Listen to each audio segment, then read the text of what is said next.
Good morning. It is morning. You can see I still got sleep in my eyes. I am sitting on my floor. Why am I sitting on my floor? Well, I am about to do some shipping, and I like to do my shipping on my floor. So, I figured I got everything pulled. I might as well just maybe do a quick and dirty, unedited, what sold video. So that's what I'm going to do. I'm going to go mostly from memory so we can kind of try to make this quick. A lot of this stuff is bread and butter items, as they say. I am running a sale right now. It's 20% off store-wide, which is a little more than I usually like to do. But I am at the end of a PayPal working capital loan, which was great to have when the time was right. Helped me get this giant death pile of a room that I have now. And I go to manage payments on the 27th. So I'd like to have that PayPal working capital loan paid off by the time I move to manage payments. And so it's a race to that finish. By the way, somebody asked me if I was anti-Trump and why was I wearing a MAGA hat. This is not a MAGA hat. It says, "Make America Greta Again." Who's Greta? Do your homework.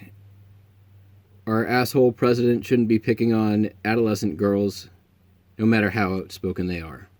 If you disagree, don't let that unsubscribe button hit you in the ass on the way out. So let's get on with it.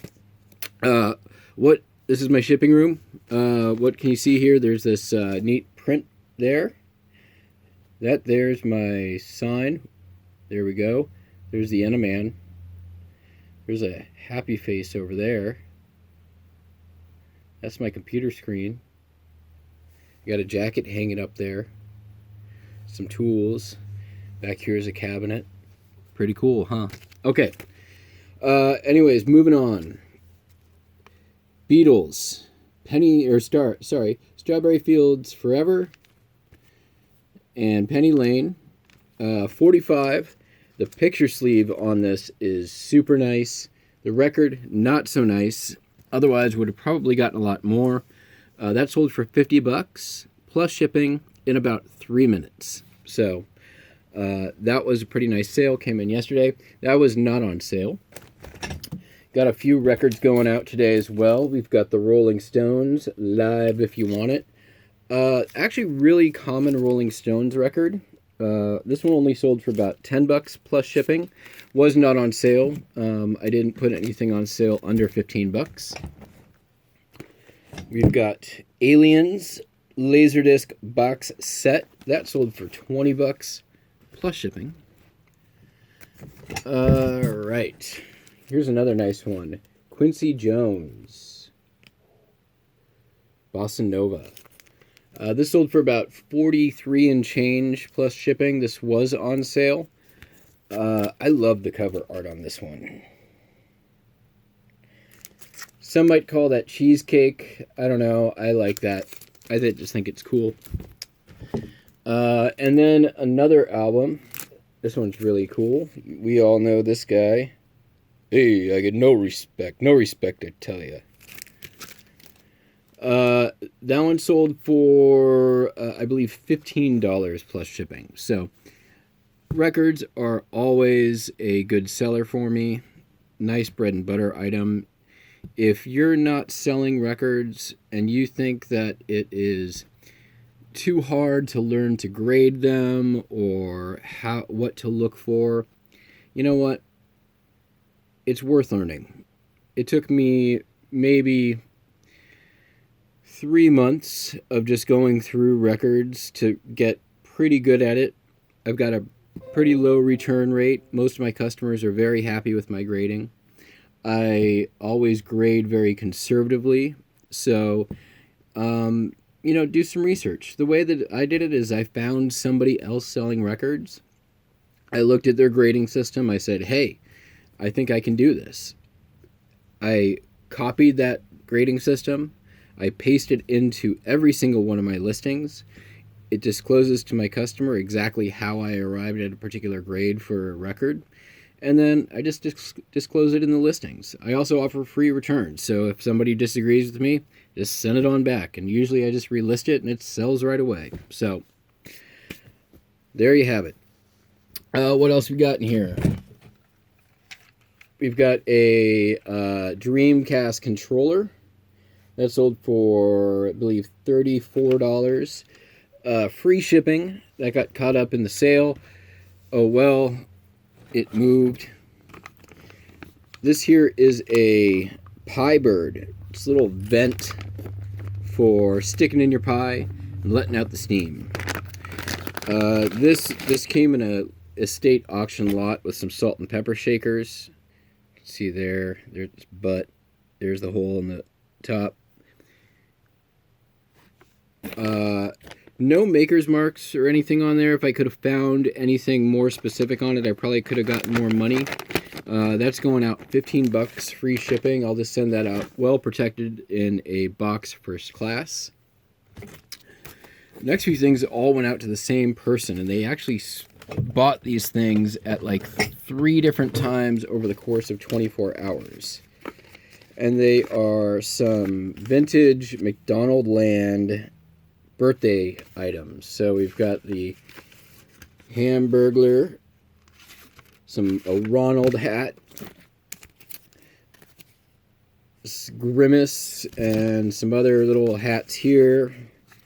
Normally I would just send these things flat, but since they're all kind of poofed out, I'm probably not going to do that. And then finally, these here, which are, there's 3 of them in there. These are a little bit later, but all vintage McDonald's Happy Birthday hats. I think because you can't have actual McDonald's birthdays right now because of this thing happening in the world, you know, the goddamn fucking global pandemic. Somebody probably was like, hey, let's do our own McDonald's party. We'll just get some drive-through and put on some vintage hats. Next up, a couple of knives. I do a fair amount of knives and cutlery. Again, this is stuff you guys can pick up at thrift stores, garage sales. You can buy this stuff in lots online. This is a vintage Camp King. If you go to like a live auction, a lot of times too, whenever if they're happening in your area or if they ever happen again, you can often get these things in boxes and then just piece them out. So this is let's see if I can hold this up here. I don't know if you can see it. Imperial. It's a U.S. cutlery. Wendy Lou's butt's going to make an appearance in our video here. So that's sold for $20 shipped. Nice little sale there. And another knife, totally different. This is a red double. You can see that it is not the best condition. This thing was completely rusted over when I got my hands on it. It's forged steel, so this once it's sharpened is as good as new. You know, the coloring on it, the staining, whatever, doesn't mean anything. All right, you just get the rust off, get the thing sharp, take good pictures, post it up, boom, you're good. Knives are good money all day long. Everyone needs knives. How often do you use a knife? If you're a reseller, you know you use one of these all the time, right? I got mine. It lost the decal, but how much did you pay for this knife? My point exactly. All right. Other bread and butter. Final Fantasy X. I think this was like $12 shipped. Whoop-de-doo. Another Final Fantasy. This one is a little more expensive. It got cut up in the sale, $39.95-ish shipped. In the box, complete, mind you. Not bad. You know what? Super Nintendo, you know, the Nintendo 16-bit, seems to do better for me than N64 in a lot of cases. I don't know what that is. I think something to think about. Sega Genesis, too. I do really well with those cartridges. Anyways, speaking of, N64 Duke Nukem. I think this was around $25 shipped. That went out in my sale as well. Finally, just one more. These are Homer Laughlin. There's 6 of them. These got caught up in the sale, $15 plus shipping. They'll go out priority. So that's it. Thank you very much for tuning in. Yeah, if you haven't already, hit that subscribe button, share with your friends, leave a comment, ask a question. I would love some questions. I would answer them on another video. Well, thanks for watching. See you next time.